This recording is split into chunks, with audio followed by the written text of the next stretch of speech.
Howdy folks, Mackie here with Mackie Red Horsemanship again. This is the same day that the day 3 for Cholla in her training, and I've got a student out there working with me. His name is David Farrow. He's an incredible artist and become a good friend. And he's here really wanting to learn about horses. So he's going to round pin Cholla for a little bit. I like it when I have somebody who's here at the barn that I can put in the round pen with the horse, so it gets used to the idea that other people have value too, and that they really need to respect any human that walks on two legs. And so David is going to work with Cholla here in the round pen using the process and program that I use and that I'm teaching him. Some of the things that are going to happen, I'll point out as we go along, because David does make a few mistakes, and we all do. But it's a great opportunity for you to see what I'm talking about when I talk about position. And we'll get there in just a second. Of course, the first thing that I teach when you get in the round pen is to do absolutely nothing. You saw Cholla kind of walking along, looking outside. She's never met David. David's never really touched her that I know of, except for maybe to scratch her when she was in her pen. But he's never handled her, so this will be the first time. And this is really good for Cholla to understand that any human being, anything that walks on two legs, needs to respect. Now, David's going to send this horse off, but he's going to walk right here in front of this horse, right there. And so the horse turns into the fence because he's being squeezed between the fence. David squeezes him again. Finally, David gets far enough behind him that the horse starts to go forward. A lot of people would never notice that, and they would never realize that they're out of position and giving the horse the wrong signal. So if you send the horse, in this case, in a counterclockwise direction, but you're always stepping in front of the horse, you're going to block the horse. You're closing that door, so the horse feels it's got to go through the other door, which is not what we want. But it wasn't Cholla's fault. It was David just being a little out of position. Now, David's figured that out, and now everything is going pretty smooth. Now, you're going to notice that Cholla starts to look in more at David. Now, remember, I've worked with her for just a little bit before this, so she's trying right here. She's trying to get him to let her come to him, and so we do that.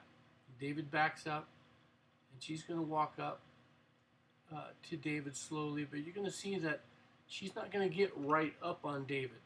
It's going to take her a little bit, but when David looks away, she starts coming, right? So oftentimes our stare can be the pressure that is more than our horse can take. And so as I teach, when the horse gets to you, do nothing. Don't look, touch, or talk to the horse. Just let the horse be there. Horses don't usually look, touch, or talk to one another, especially the dominant horse to a subordinate horse. And so remember, we're just trying to establish ourselves as a leader in this herd of two, but we want to do it in a way that the horse understands, in a way that's kind. And so I have David just kind of walk off, go to the center of the round pen, and let's see what she does. David misses an opportunity right here. She was walking toward him, and he stopped, and now he's backing up. So the timing was just a little off for her to want to be with him. So going this direction, David is a lot more careful about not getting in front of the horse, not shutting that door. And his position with the horse is really good. It's kind of difficult to tell on this fisheye camera, but David is dead center in that round pen. And so I'm encouraging him to look for three things: the inside ear, licking and chewing, and the horse beginning to lower her head. And if you watch the horse carefully, you're going to see all these things happen. There, her head went down a little. She's still unsure. You see her looking outside the round pen. This time when she approaches David, it's much quicker, and she has a lot more confidence.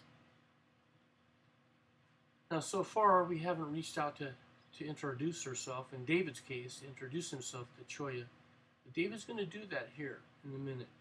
And he's going to hold his hand out with his palm down so that the horse will actually be smelling the back of his hand.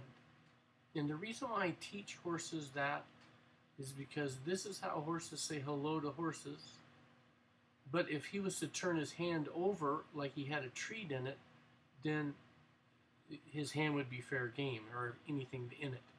And horses, they know the difference. My horses know the difference, and yours can too.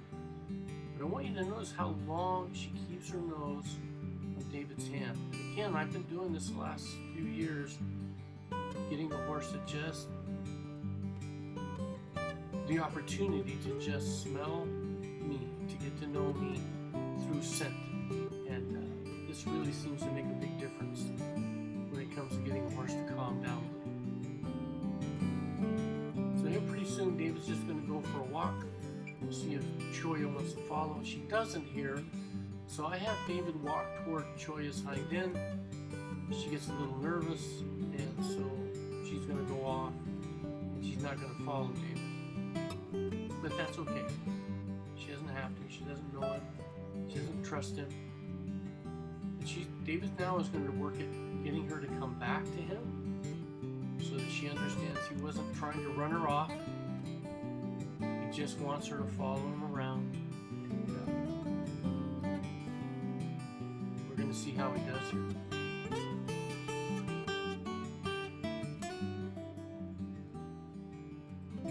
So while the horse is still moving toward him, I have him walk off. So the horse has that forward momentum, moving forward. And once that happens, Cholla realizes that being with David's a good thing. It's nice and quiet. I don't have to run in circles. So I think I'm going to hang out with him.